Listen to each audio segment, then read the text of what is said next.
तो बच्चों आज हम लोग पढ़ेंगे कॉम्पोजिशन क्या होता है ब्लड का। ठीक है, ये क्वेश्चन है, ये आपका 10 नंबर में आता है। ये क्लास 11th में भी आएगा।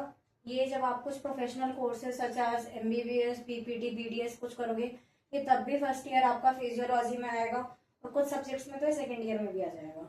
ठीक है, तो इस क्वेश्चन को मार्क कर लेना, बहुत इंपॉर्टेंट है। Composition of blood. ठीक है, सबसे पहले हम देखते हैं। इससे पहली वीडियो में मैंने बताया था दो फ्लूइड्स में सर्कुलेट हो रही हैं चीजें। एक फ्लूइड था ब्लड, दूसरा था लिम्फ। तो पहले हम लोग ब्लड कवर करेंगे, बाद में हम लोग लिम्फ देखेंगे। अब सबसे पहले ब्लड। ब्लड है क्या? ठीक है, ब्लड को हम लोग, आपने जब टिश्यूज वाला चैप्टर पढ़ा होगा पहले, कभी 9th क्लास में भी पढ़ा होगा, तो भी आपको पता होगा कि ब्लड होता है स्पेशलाइज्ड कनेक्टिव टिश्यू। ठीक है, ये चीज याद रखनी है, स्पेशलाइज्ड कनेक्टिव टिश्यू होता है। ठीक है, अब ब्लड बना के इन चीजों से। ठीक है, ब्लड है 55% उसमें प्लाज्मा है और 45% फॉर्म्ड एलिमेंट्स हैं। अब ये चीज ना काफी बच्चों को कंफ्यूजिंग लगती है कि प्लाज्मा क्या है, फॉर्म्ड एलिमेंट्स क्या है।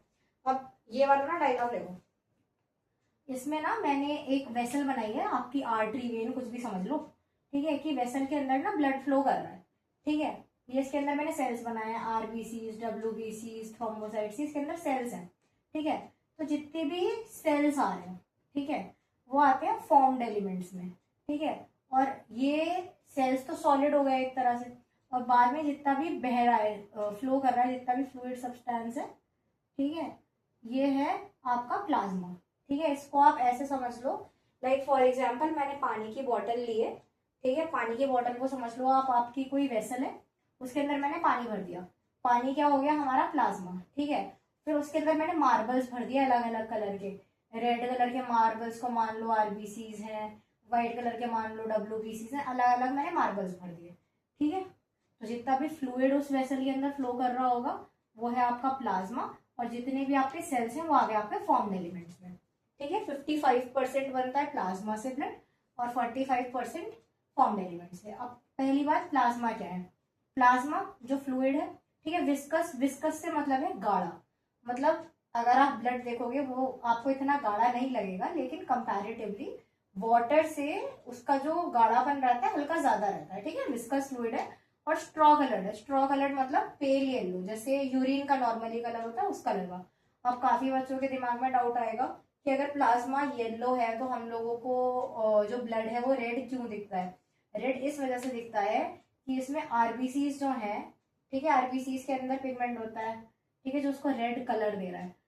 उसके अंदर RBC का अमाउंट इतना है कि वो रेड कलर का ही अपीयर होगा। चाहे तो करके देख लेना, कि कुछ लाइट येलो कलर का अगर घर में कुछ पानी वगैरह कुछ हो ना, उसमें कुछ रेड कलर के मार्बल्स डाल के देख लेना। ठीक है, वो पूरा का पूरा पानी आपको फिर रेड कलर का ही दिखेगा। इस वजह से ब्लड हमें रेड दिखता है। ठीक है, अब प्लाज्मा जो है, प्लाज्मा किस किस चीजों से बना हुआ है? ठीक है, मेनली प्लाज्मा बना हुआ है 90 से 92% उसमें सिर्फ पानी है। ठीक है, और बाकी का उसमें 6 से 8% उसमें प्रोटीन्स है।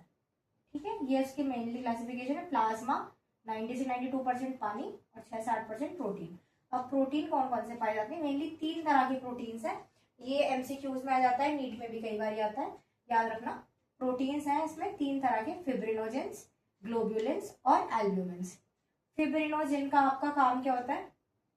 Blood clotting. मतलब फॉर एग्जाम्पल अगर ब्लीडिंग हो रही है और आपकी बॉडी में ये क्लॉटिंग ना हो तो आपका क्या होगा? ब्लड फ्लो ही होता रहेगा। ब्लड क्लॉटिंग का मतलब एक तरह से ब्लड को गाढ़ा कर देना।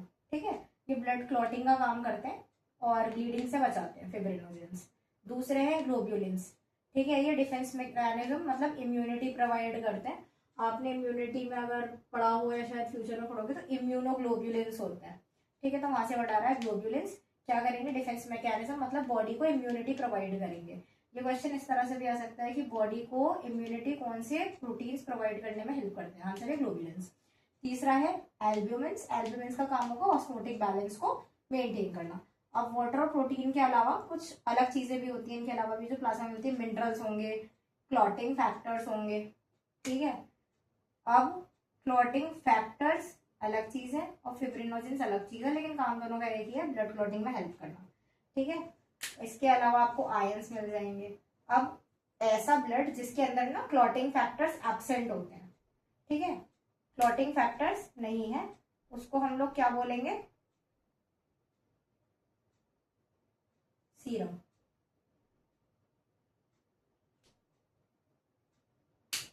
अब हमने प्लाज्मा पढ़ लिया। प्लाज्मा के बाद आते हैं फॉर्म्ड एलिमेंट, जो कि 45% ऑफ ब्लड को कॉन्स्टिट्यूट कर रहे हैं।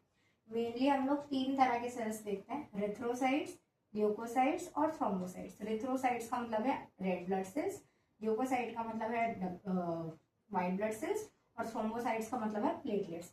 अब इसके आगे इन तीनों को हम लोग थोड़ा और डिटेल में पढ़ेंगे।